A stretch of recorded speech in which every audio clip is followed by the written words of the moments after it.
dinga kallon nasarar da ka mana.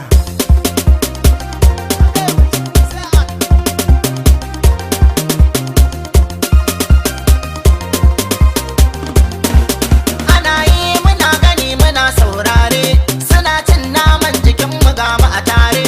Ka kwantar da hankalin ka ɗaukowa naka, batun kowa za ya so ka kayo da kanka. Ka san wani na san ka, wani na jin haushin ka.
Nama ba zai kashe ɗan kura ba.